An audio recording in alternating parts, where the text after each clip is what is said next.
जय राधा माधव कुंज बिहारी।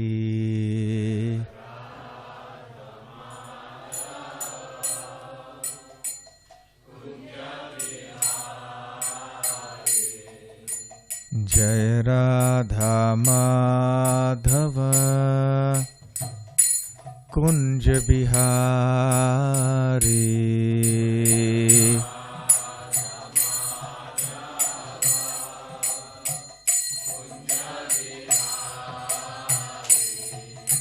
जय गोपीजन वल्लभ गिरिवरधारी।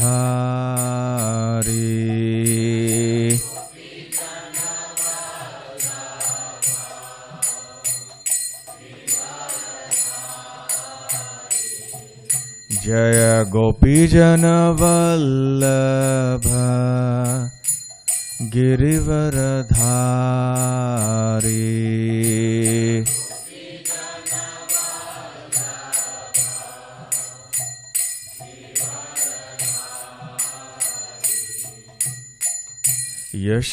यशोदानंदन व्रज जनरंजन।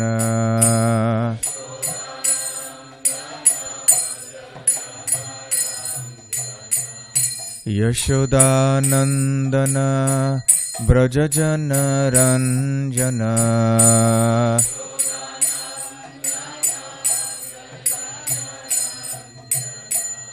यमुना तीर वनचारी।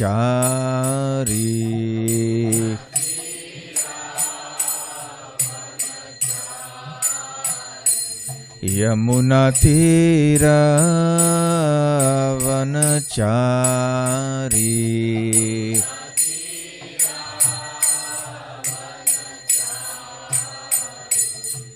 जय राधा माधव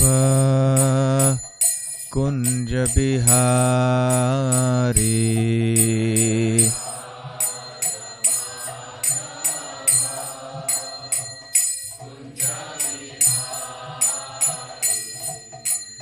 जय श्री कृष्ण चैतन्य प्रभु नित्यानंद।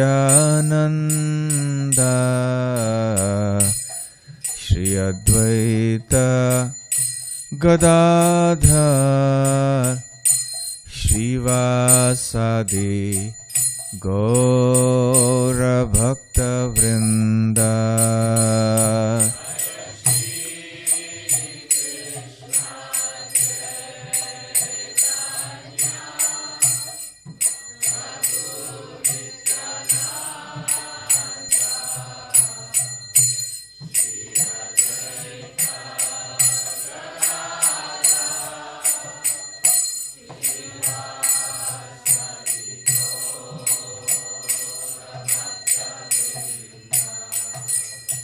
हरे कृष्ण कृष्ण कृष्ण हरे हरे, हरे राम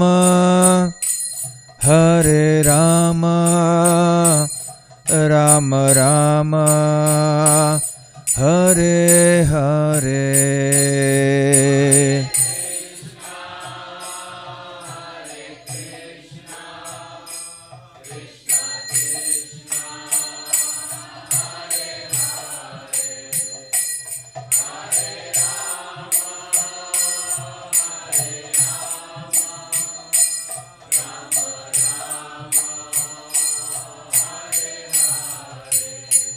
हरे Krishna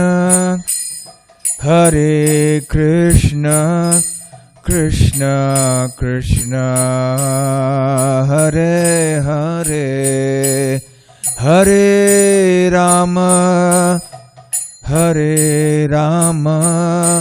Ram Ram Hare Hare.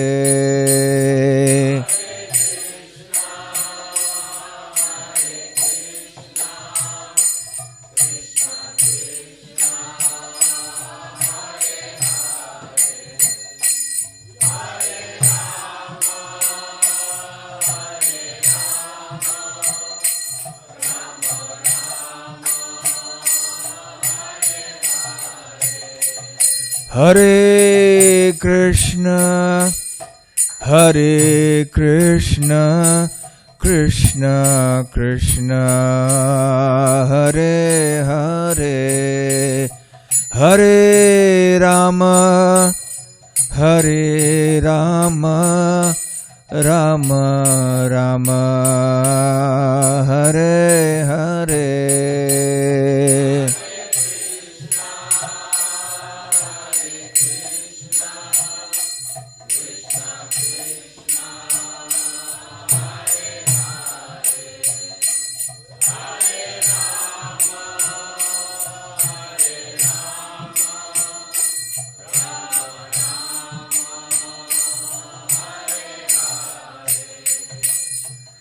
Jai Radha Gokula Nanda, Radha Gokula Nanda Radhe.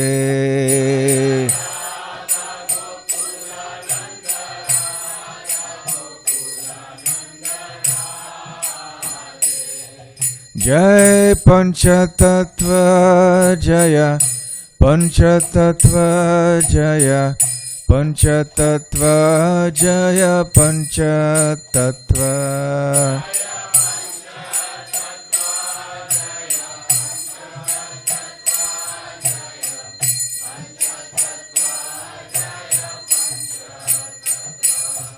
Jai Sita Ram Lakshman Hanuman Jaya, Sita Ram Lakshman Hanuman.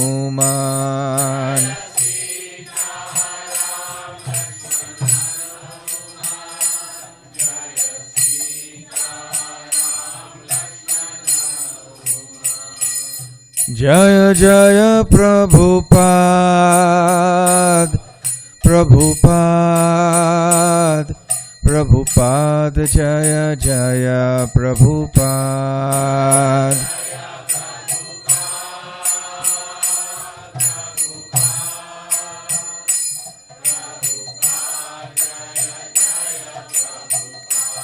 Nitai Gaura Hari Bol, Hari Bol, Hari Bol, Nitai Gaura Hari Bol.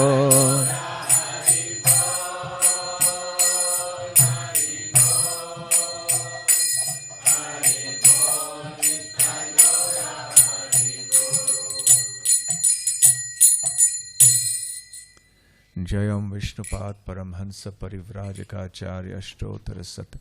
His Divine Grace Abhay Charanar Vinda Bhakti Vedanta Swami Srila Prabhupada Ki Jai. Ananta Koti Vaishnava Vrinda Ki Jai. Shri Shri Radha Gokulanand Ki Jai. Shri Shri Panchatattva Ki Jai. Shri Shri Sita Ram Lakshman Hanuman Ki Jai.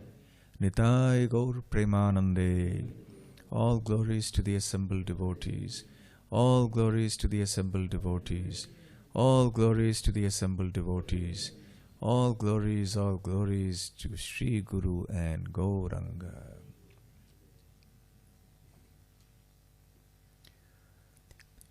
Om Jnanatimirandhasya Jnananjana Shalakaya Chakshurun Militam Yena Tasmai Shri Gurave Namaha.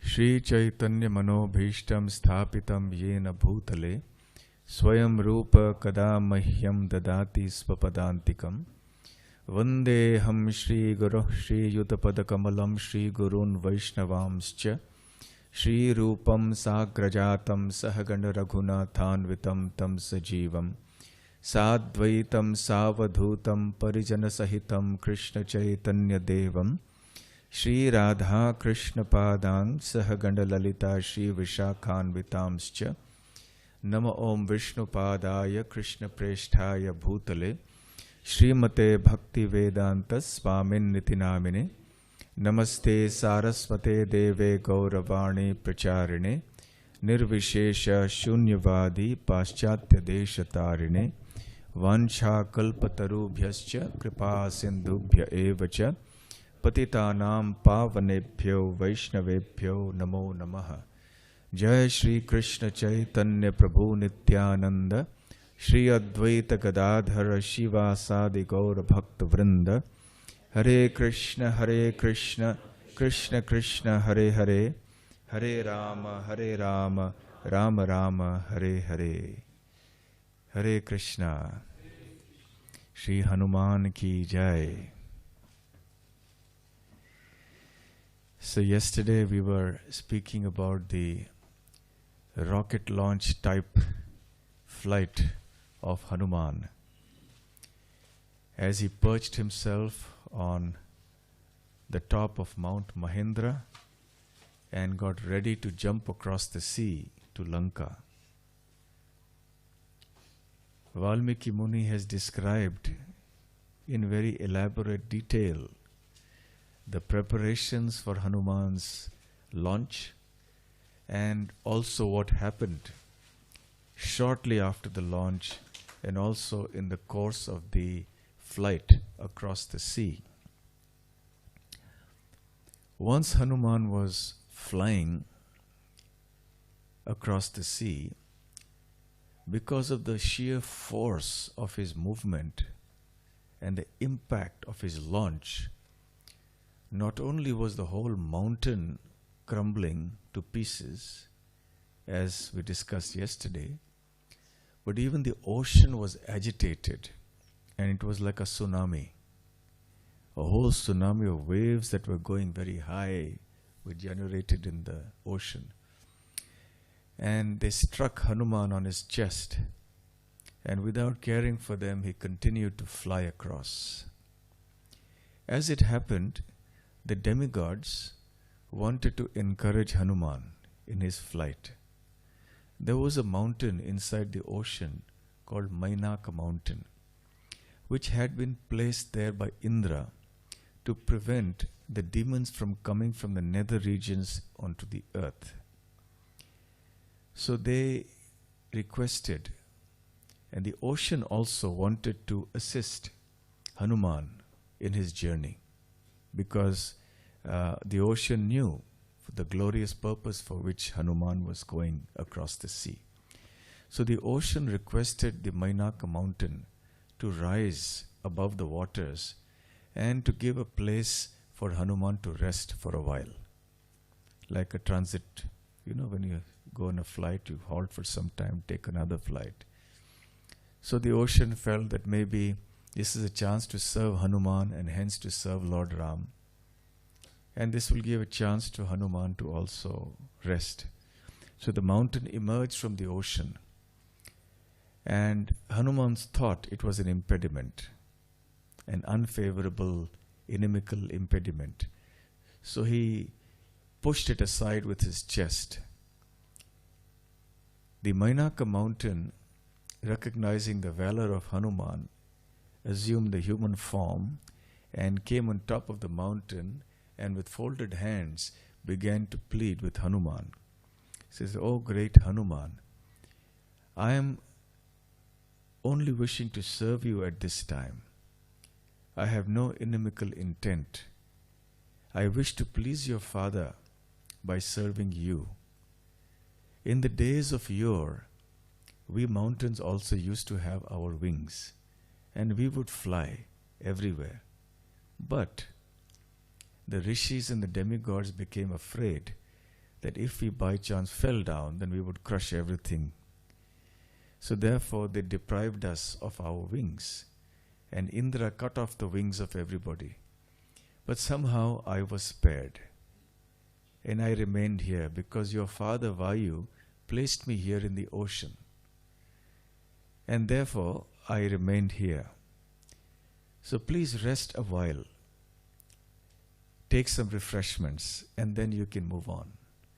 So Hanuman was pleased with the service attitude of Mainaka mountain and said, "My dear mountain, I wish to express my gratitude to you for your service, but I must tell you that I am on a very urgent mission, and there is no time to waste for me to rest.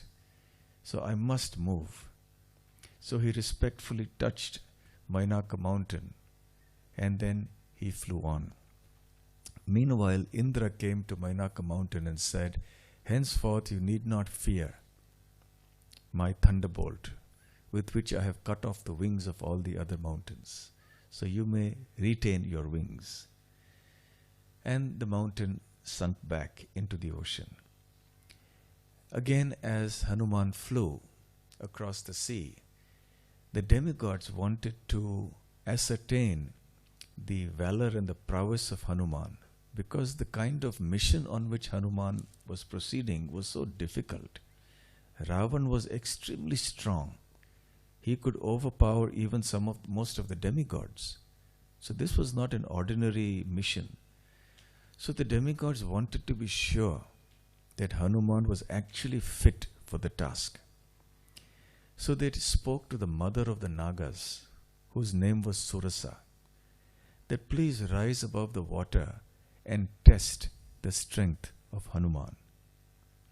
So she rose and she assumed a huge form, and she came in the way of Hanuman and said, "O Hanuman, I have the benediction of Brahma that whenever I see food in front of me, it will be mine." That is not always the case with us, isn't it?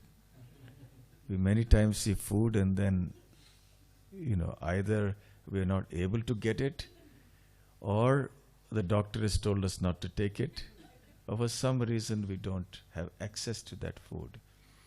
But she had the benediction of Brahma that whenever she saw any food in any form, then she would get that. It would enter into her mouth. That was the benediction. So Hanuman said to her, "Look, I am here on a very glorious mission to serve Lord Ram, to find Sita Devi who is in Lanka and bring her back to Ram. So please help me in my mission. And if you think you don't want to help me in my mission, at least let me proceed ahead. And I will fulfill the benediction of Lord Brahma. After I have found information of Sita in Lanka, and I have given this information to Ram, then I will come here, and then you can eat me after that." So Surasa said, "O impudent one, the benediction of Brahma will never go in vain. So you must immediately enter into my mouth." So Hanuman expanded his size. And then she expanded her size further. Then he expanded his size again. She expanded her mouth. So 10 yojanas, 20 yojanas, 30 yojanas, 50 yojanas. There was a competition of whose size would increase.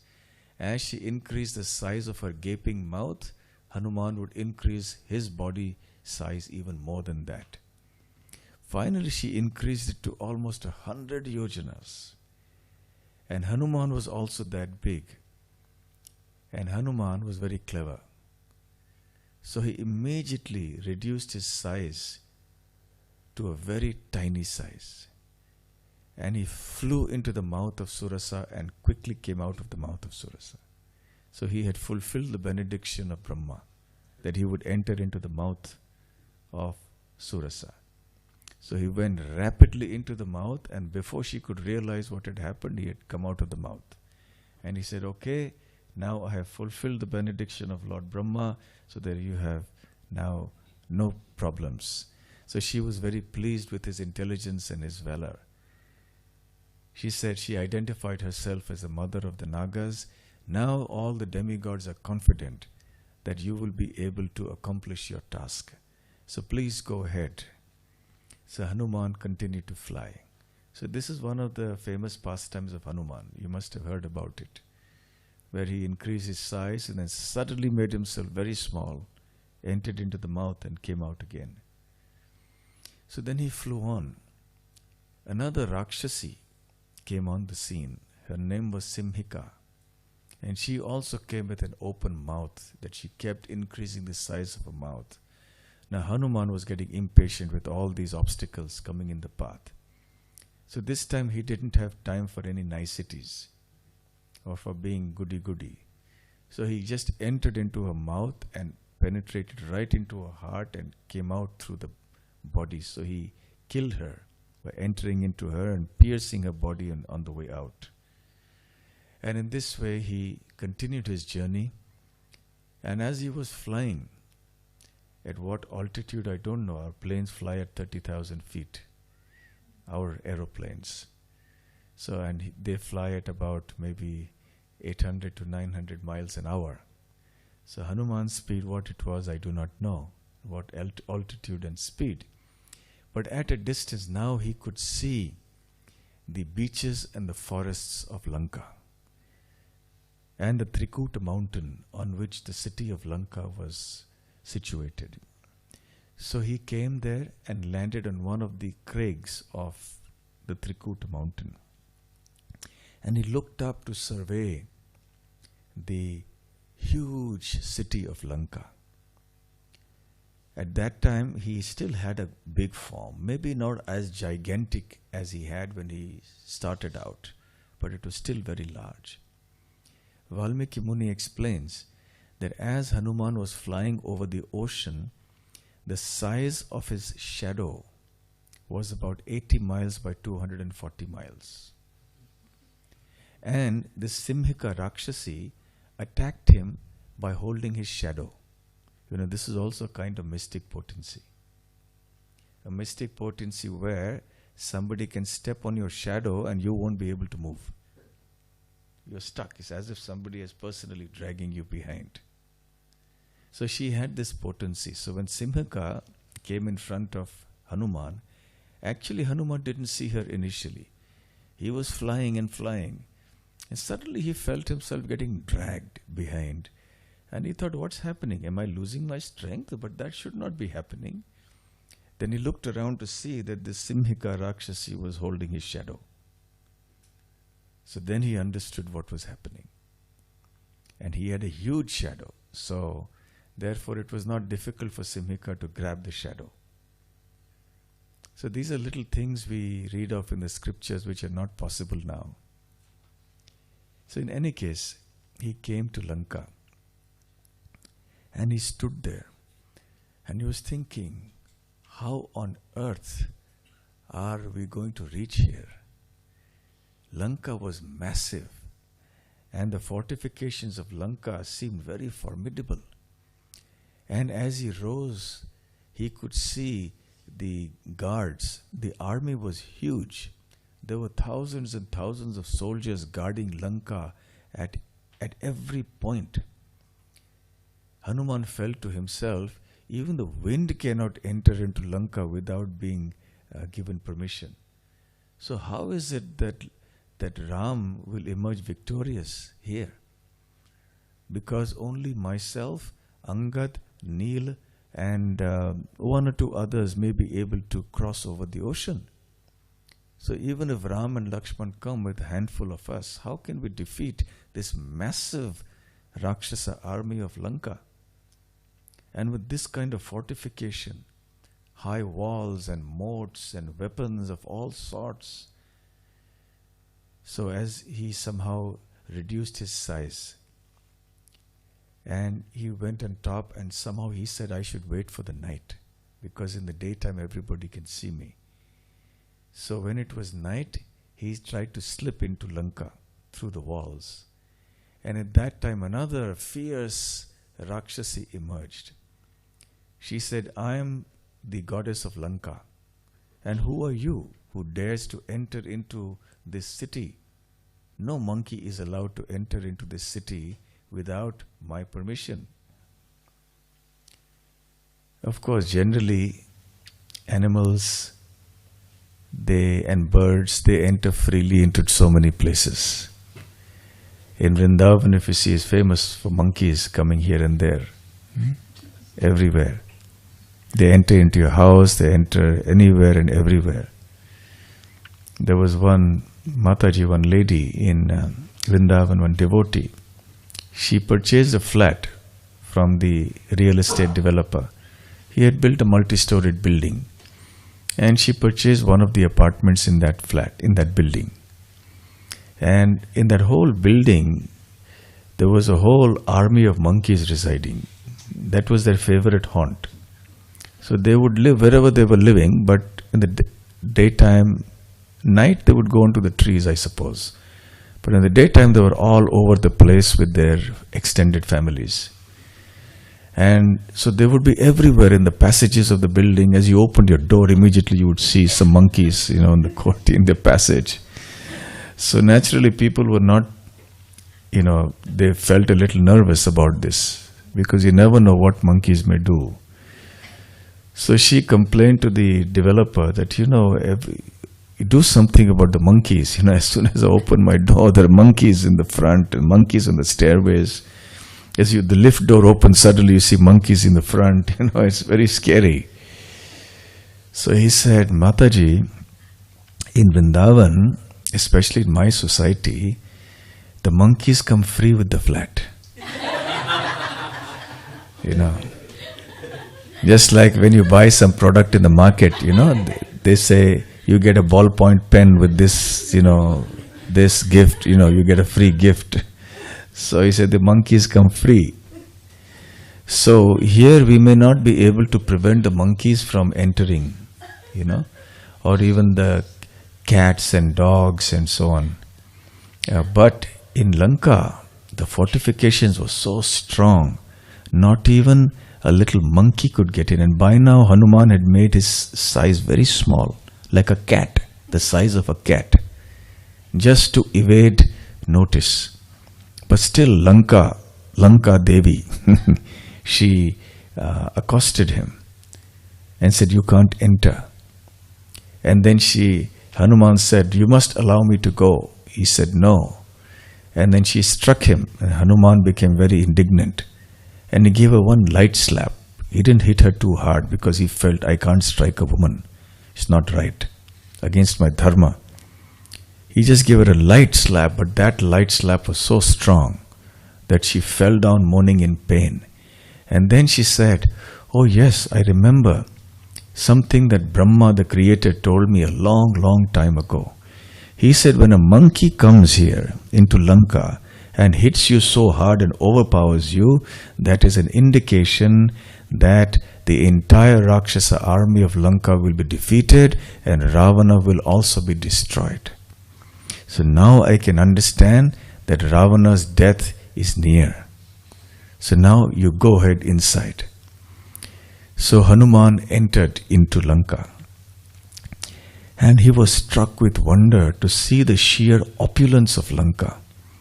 There were these 7 to 8 story buildings, and all made of, all sorts of crystal stone and gold and rubies, inlaid decorations and all sorts of things. He had never seen opulence like this in his life, because after all, Hanuman used to stay in the forest in Rishamukha mountain. Kishkinda was opulent undoubtedly, but Lanka was something else.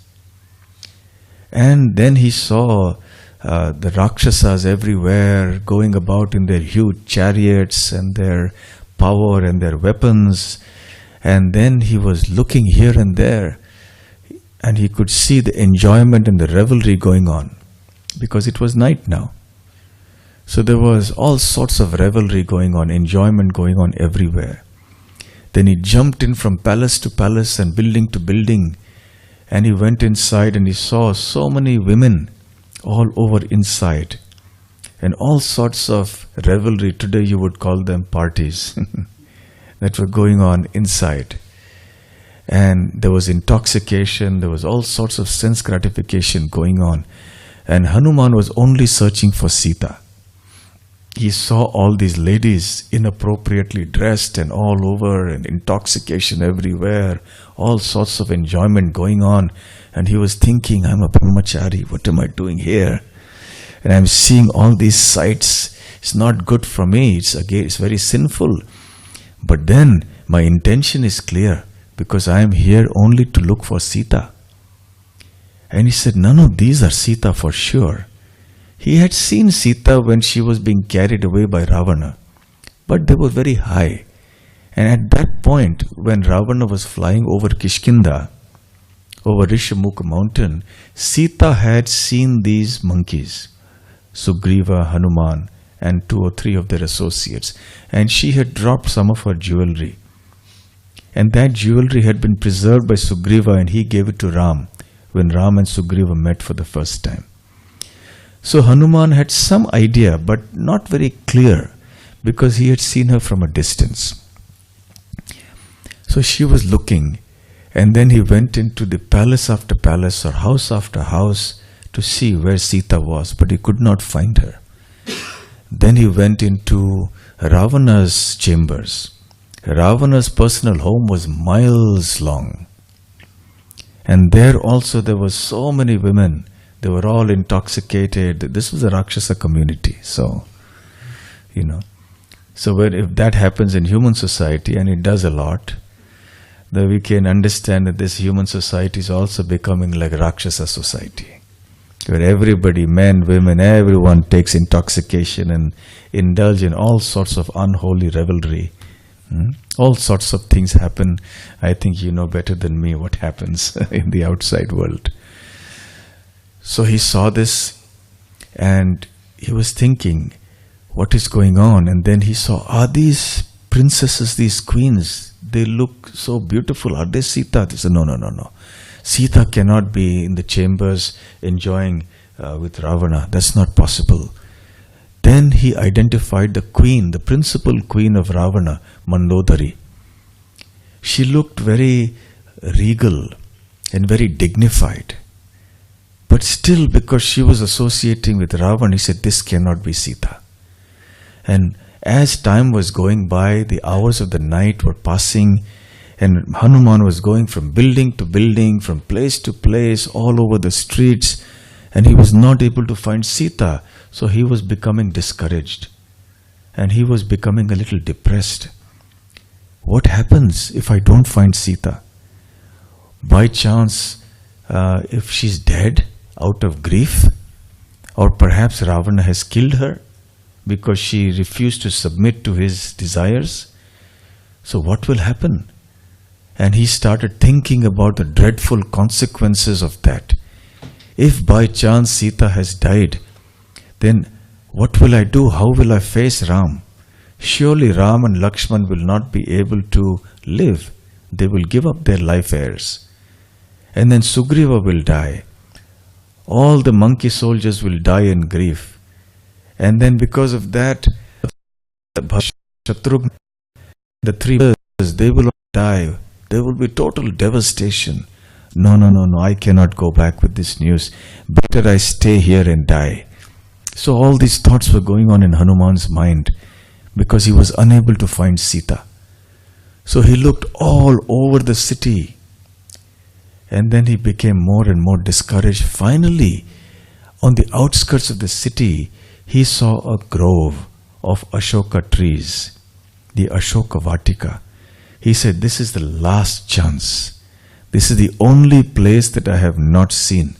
Let me check it out. So then he went there, and he saw the place was full of Rakshasis, hideous looking Rakshasis. And Valmiki Rishi describes them in detail. Very ugly looking, with all sorts of deformed bodies and everything. And as he scoured the whole place, he was trying to look around, going carefully. Finally, he saw Sita Devi. He said, this must be Sita. Just look at her divine beauty and see her dignified appearance and her clothes. And she was looking very, very sad, in great agony. And she was sitting there all alone, looking very fearful. And Hanuman surmised, yes, this is Sita. And then he was looking at her from a distance, and he surveyed the whole scene around her. And he saw that it was a very dangerous situation because there were Rakshasis all around. Of course, they were all asleep in different places, but still it was very dangerous. So as he came on the tree above where Sita was sitting, he was pondering over how he should approach Sita. He started thinking, how should I approach her so that she doesn't become afraid and think I'm Ravana? If I speak in Sanskrit, then she will have faith that it is a well-wisher. She will understand what I am saying. Oh, but Ravana is also a Sanskrit Pandit. Maybe Sita will think that Ravana, who has the capacity to change his form at will, has come in disguise just to deceive me? So then she will not listen to me. Okay, then maybe I should speak in the language of Ayodhya, the Ayodhya dialect I should speak. Then she will understand. But still she may doubt me. And in this way, one after the other, Hanuman was going through all these different options in his mind. How can I approach Sita so that she doesn't get afraid? And finally, he rejected every option.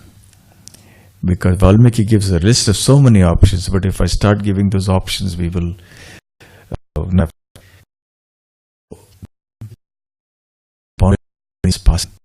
I must do this very fast. If the messenger is not intelligent and capable, he can destroy the mission of the master. So great responsibility rests on my shoulders. I cannot take any chances. I have to be very careful in my approach. So then he said, the best thing I can do is to sit on this tree and glorify Ram. So he sung a beautiful song about the glories of Lord Ram. And as he was singing this song about Ram, when Sita heard the name of Ram and him being glorified, she immediately looked up. So who is this? Who is singing? Where am I hearing? Am I dreaming?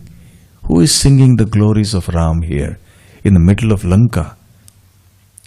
And then Hanuman revealed himself. And she said, monkey? Glorifying Ram? How is that possible?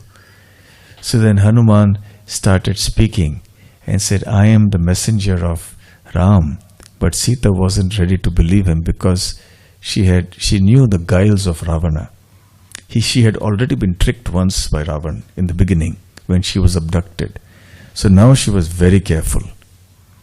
So she said, maybe this is Ravana come in disguise as a monkey. The dialogue between Sita and Hanuman is also quite long. And Sita Devi's torment in her mind, should I trust him? Should I not trust him?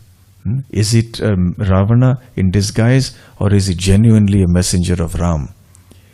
So it took a long time, a lot of back and forth went in. Hanuman was using all his tact, all his intelligence, all his power of speech and his devotion to try to win over the trust of Sita Devi. Finally, she understood, yes, this is a genuine person. Hanuman had already introduced himself.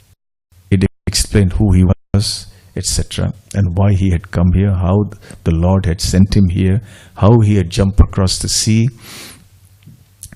And finally, he gave her the ring that Ram had given, which had his name engraved in the inner side.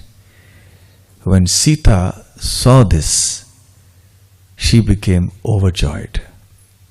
So she was very, very happy, and then she understood that this is a genuine messenger. And in a great joy, she said, I'm very happy, Hanuman. Please stay here for one day, because I have been so deprived of any hope that now by seeing you, I get very hopeful.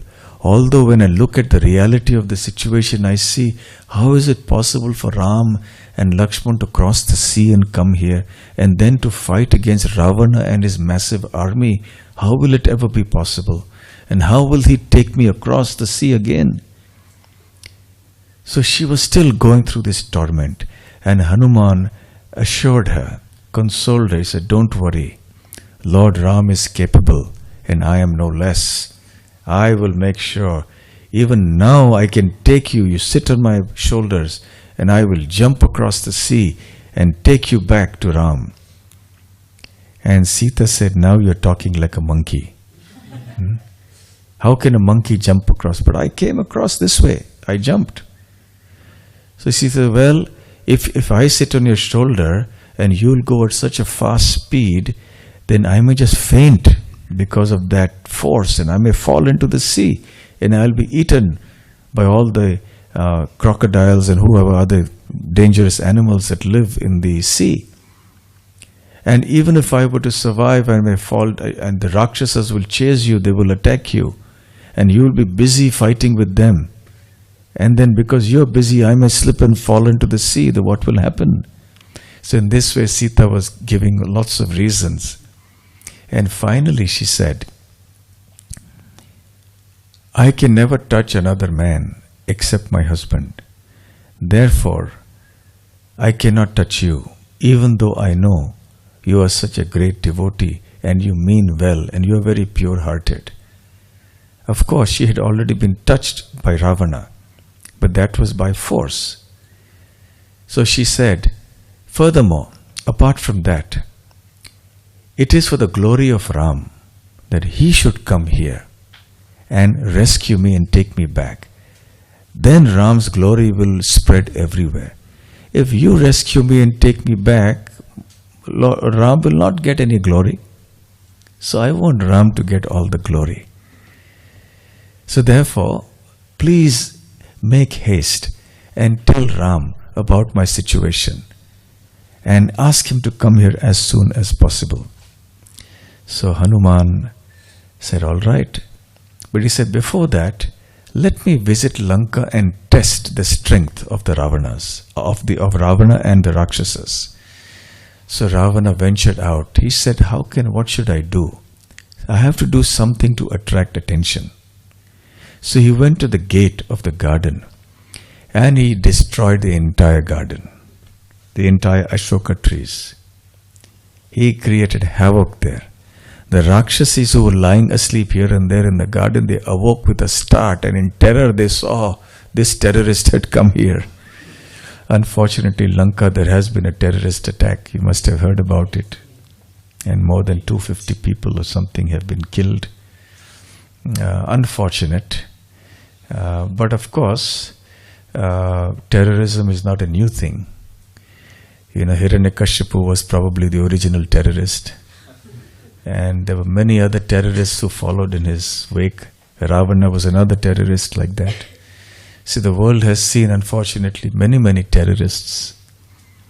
So it was now Hanuman who struck terror in the hearts of the terrorists. And he created havoc over them. And then immediately they came and he killed them all. And then the word was sent back to Ravana. And Ravana sent his commanders.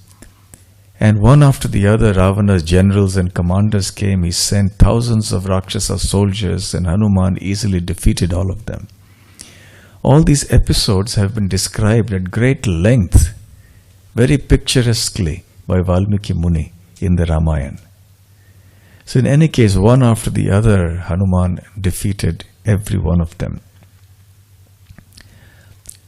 And as time went by, Ravana realized that this monkey, very strange. How is it that he's so powerful? Even his son Aksha had been killed by Hanuman. Hanuman actually didn't want to kill Aksha because he was a young boy and he was very valiant. So Hanuman appreciated the valor of this young boy. But nevertheless, he knew that if I don't kill him, I will have to get killed. And then the mission of my Lord will not be fulfilled. So then reluctantly, he had to kill Aksha. So in any case, all the soldiers, the generals, they were all killed. Then finally, Ravana looked at Indrajit, his eldest son. And Indrajit understood.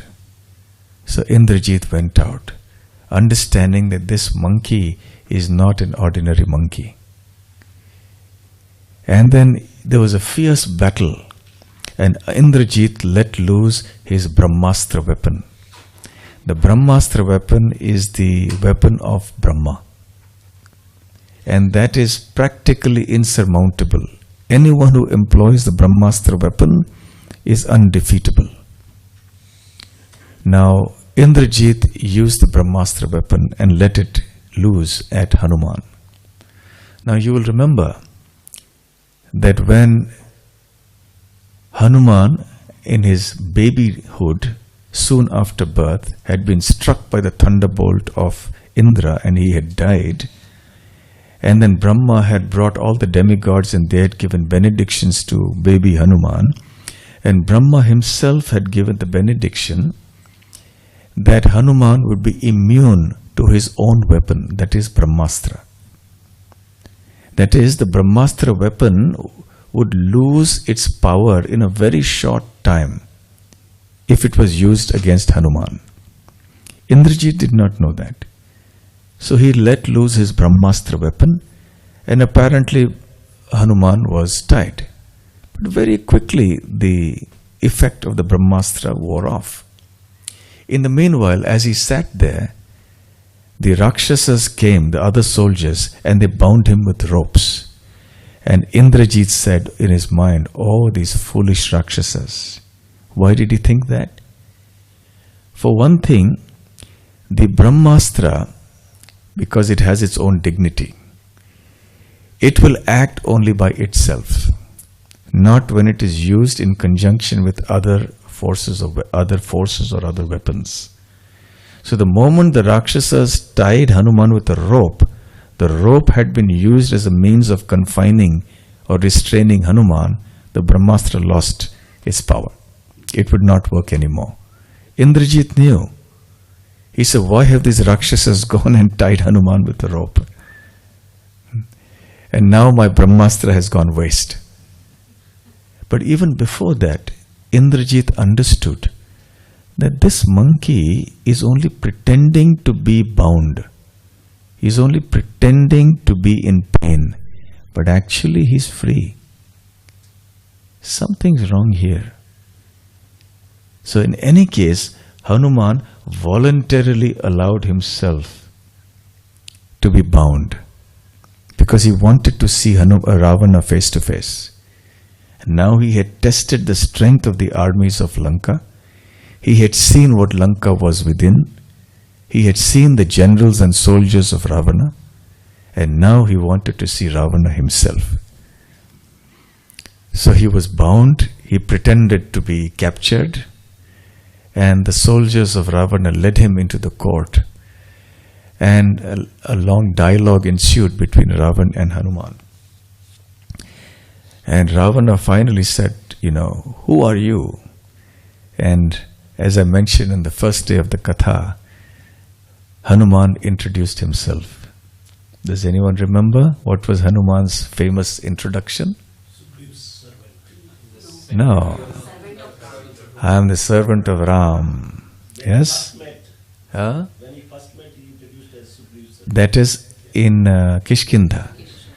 But now when he met Ravan, "Dasoham kosalendrasya ramasya klishta karmanaha." Yes? Dasoham, I am the servant. Servant of whom? Kosalendrasya.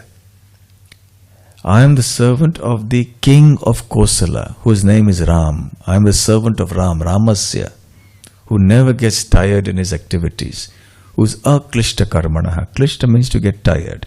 Aklishta means never tired. So Ram, I am the servant of that Ram who is the king of Kosala and who never gets tired in his activities. So Hanuman introduced himself like that. And he continued to taunt Ravana. Ravana was enraged. And he ordered his soldiers, "Kill him, kill this monkey." And Vibhishan was there. Vibhishan pleaded with his brother and said, "My dear brother, this is not the way to treat a messenger. The Shastras do not prescribe the killing of a messenger. If you like, you can fight with the person who this messenger is representing, that is Ram and Lakshman. Fight with them and kill them." Of course, Vibhishan knew that Ravana would never be able to kill them. But he said, "You must attempt to kill your enemy, not the enemy's messenger. This is against our dharma, it is against Shastra." But Ravana said, "But he has created so much havoc in our kingdom. How can I spare him? So Ravana was still keen on killing. Somehow or the other, Vibhishan convinced him, cajoled him, that it's not right. The only things that are prescribed for a messenger are certain types of punishment. So you can punish him, but you can't kill him.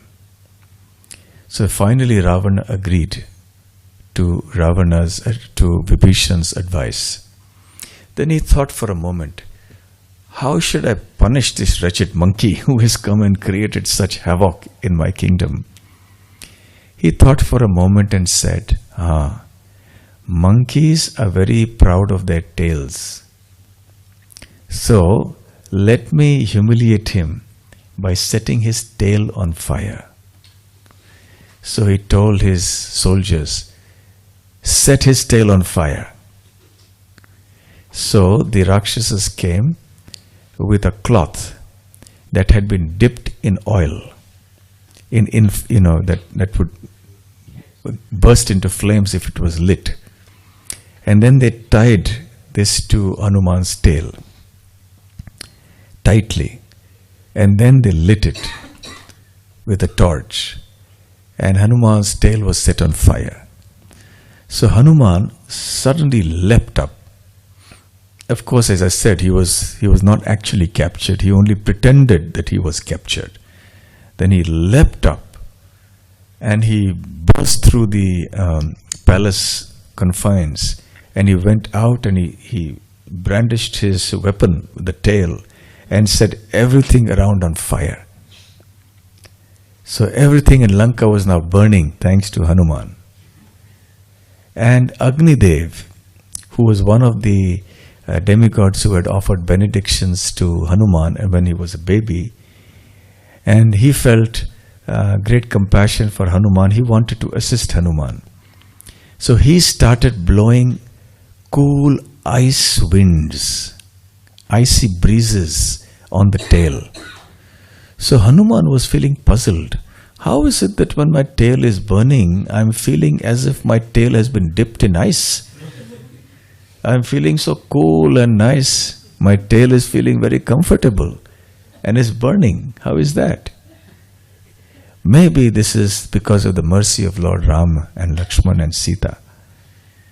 So then he wreaked havoc everywhere in Lanka. And he went here and there. Finally he doused his tail in the water and extinguished the flame. Then he said, then as he was about to jump back, he thought, oh my God, what have I done?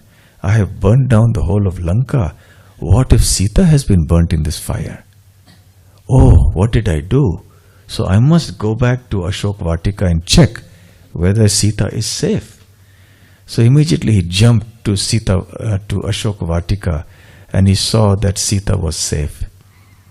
And Sita said, Hanuman, please stay here for one day more and give me some association, because I have been in so much suffering in this place. It's just like when you see a devotee after a long, long time. You've been in the midst of materialistic people, and the devotee is visiting you only for a short time. You say, please stay for some time at least. I've been in the midst of all these materialistic people. So Sita Devi told Hanuman, please stay. But Hanuman said, no, I have to go to Ram and immediately give him the message. And Sita told him, tell him. And Hanuman asked her, how can I convince Ram that I have met you? What proof should I give him?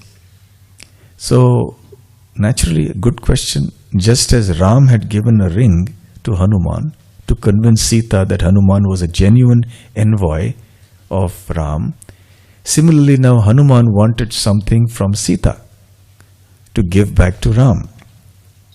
So Sita gave him one jewel from her head. And he said, give this jewel.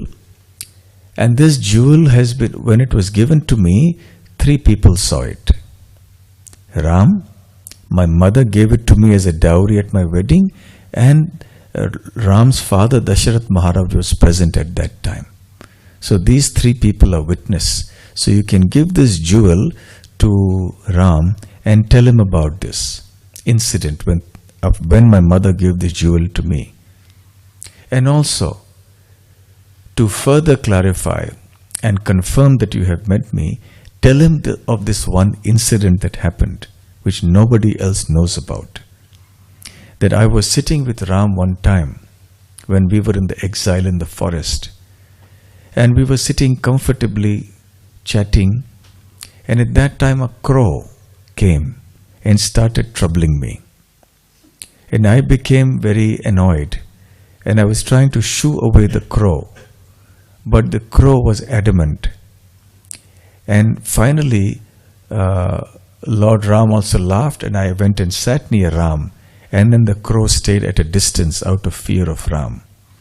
Then both of us fell asleep, and at that time the crow came and again attacked me and pecked my body with its beak, and there was blood from my body that came out, and drops of blood fell on Ram's body. And he awakened, and he saw the blood, my blood, and he saw that there was a crow, and the crow's beak had blood. So Ram became very furious, and he picked up a kusha blade, a blade of kusha grass, and he chanted mantras and made that into like a brahmastra weapon. And he wanted to unleash that, he wanted to release that on the crow. That crow was actually the son of Indra. And this crow came and begged forgiveness from Ram. He surrendered to Ram and took shelter of him. And because Ram is so magnanimous by nature, he forgave this crow and warned him never to do such a thing again in the future. But nevertheless, once the Brahmastra has been invoked, it has to be used somewhere. So then with that Brahmastra, he blinded this crow in one eye. Now the Brahmastra is such a weapon, it is more powerful, many times more powerful than our modern day nuclear weapons, our atom bombs. But at the same time, this weapon can cause only selective damage if so desired by the person who releases it, unlike the modern day atom bomb. Once you throw a nuclear bomb somewhere, it just destroys everyone indiscriminately. But not so with the Brahmastra. Like Ashwatthama threw the Brahmastra, intending to kill the child in the womb. So it can go for only a specific target and it won't hurt others. So that is the nature of weapons that are used by mantras, that are created by mantras. So in any case, he blinded the crow in one eye, and the crow then departed. So this is an incident that nobody else knows about Hanuman. So please tell Ram about this. And she narrated a few other instances in their dealings to inspire confidence in Ram that Hanuman had actually met Sita. And then Hanuman flew across the sea once again. I'm summarizing the whole thing. The actual narration is very long. Hanuman then flew across the sea. The Vanar Sena, the soldiers of the monkey army, Angad and others who had been waiting on Mount Mahendra, had told Hanuman, "We are going to wait for you here. We will stand on one leg waiting for you till you return." So all the monkeys had been waiting eagerly for Hanuman to come back. And when Hanuman came back and he gave them the good news, they were in raptures. So there was all ecstatic celebration. All the monkeys, they were shouting with joy, and they said, "All glories to Lord Ram," and they started heading back towards Kishkindha. And on the way, they were just creating devastation everywhere in all the forests in their great happiness. And they went to certain forests where there was honey, and they started drinking. There was a wild celebration going on. And when monkeys celebrate, they really celebrate, I don't know if you have seen monkeys celebrating in Vrindavan, but when they do, they can be very ferocious also. Even those little monkeys can be very ferocious. So, Prabhupada said, by the way, that with the monkeys in Vrindavan, in general with monkeys, you should neither be their enemy nor be their friend. Just keep a neutral distance from monkeys, because you never know. So there was a wild celebration. And finally, they reached Kishkinda. And Hanuman gave the good news to Ram. And he gave Sita's jewel. And he narrated this episode of the crow attacking Sita. And Ram was overjoyed. He embraced Hanuman with great happiness. And then the plans were made to move southward. And then the entire army moved on southwards. Of course, Hanuman's pastimes continued in the battle as well. He had a very important role to play.